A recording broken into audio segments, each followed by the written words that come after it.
Welcome back, everybody. I hope you're all excellent. Today, we are going to expand our vocabulary of pentatonic scales by taking a look at what happens when you take a minor pentatonic scale and you take the thing that makes a minor pentatonic minor and you make it no longer minor.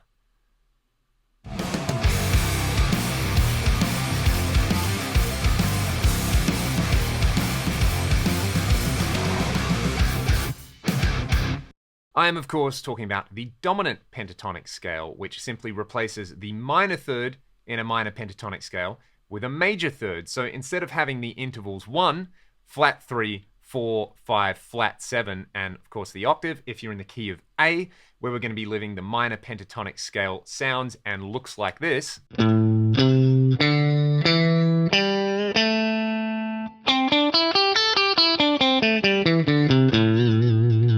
It's the most stock rock guitar thing in the universe. We're going to get this. So the 8th fret, the minor third, is going to change to the 9th fret on the low string, and the 5th fret is going to change to fret number 6. So we have C sharp instead of C. We have a major third in there. Now we've got 1, major third, 4th, 5th, and flat 7th, which is a dominant 7th arpeggio with a 4th thrown in. That's kind of cool.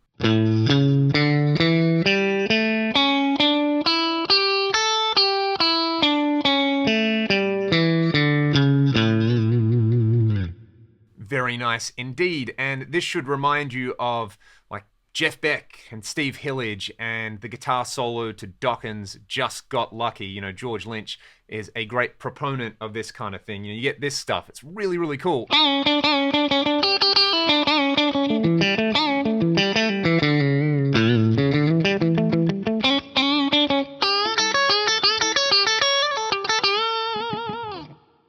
And of course, this lives over A7 instead of over A minor 7. So this kind of thing.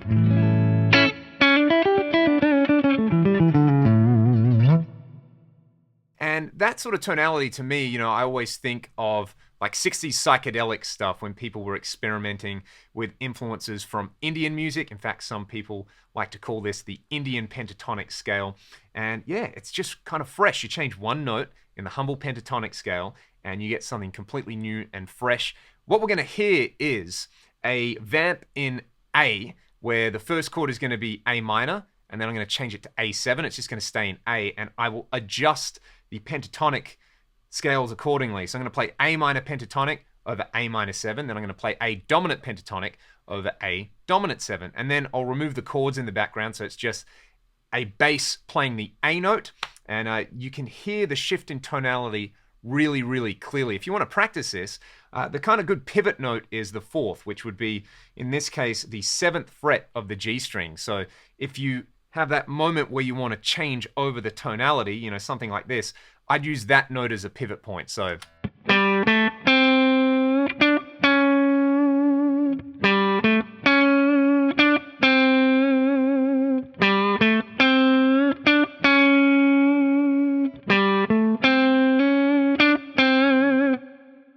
in fact, that little bundle of notes there kind of outlines everything. But nevertheless, this is what it sounds like with plenty of distortion and delay.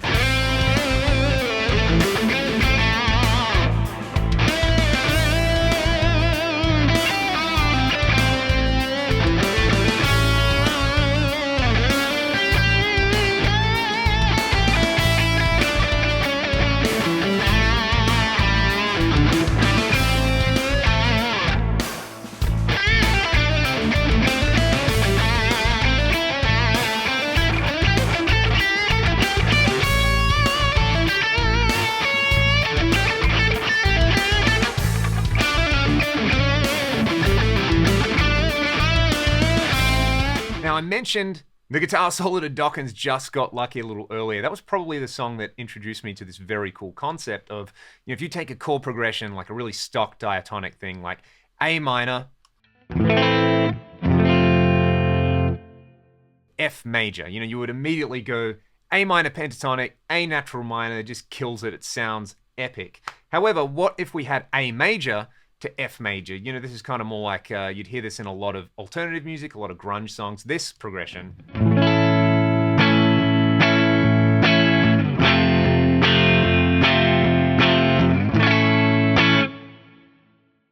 We can get away by soloing over that by noticing that the F major belongs to the key of A minor. So we could play A minor pentatonic over it, but the A major, we could play this new dominant pentatonic over it. And again, it's that little bundle of notes, this thing.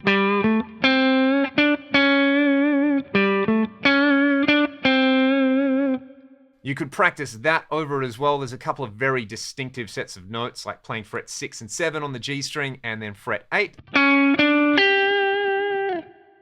And really outlining that dominant 7th tonality in there. I love that. And yeah, this is just kind of really, really epic.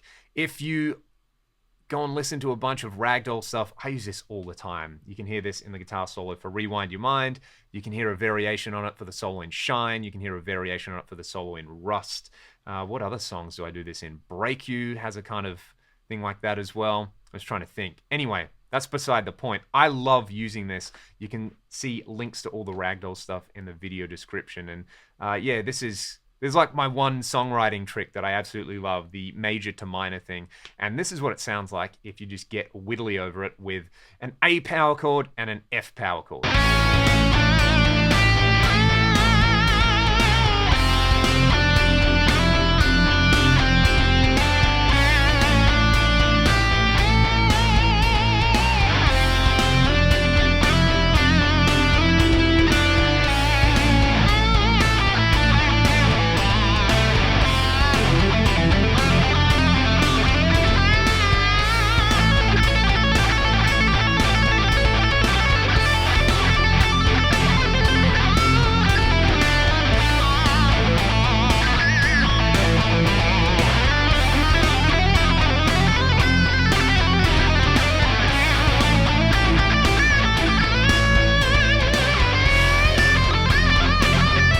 So there you have it. You tweak that one note and you contrast between the minor pentatonic and the dominant pentatonic, and it opens up so many avenues when it comes to improvising, soloing, songwriting, and writing melodies. It's so much fun. It's such a powerful tool, and we only change that one teeny weeny little note in there. I love that so much. It makes all the shapes very accessible, and you could also sit there and take your favorite pentatonic licks, like, you know, your Jimmy Page, Angus Young stuff, your blues stuff.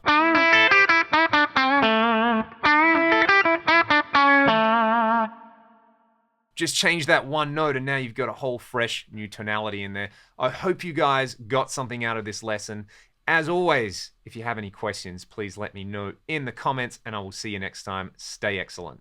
If you made it through this entire video without screaming, it's implying Mixolydian. Pat yourself on the back. You're a very, very patient person.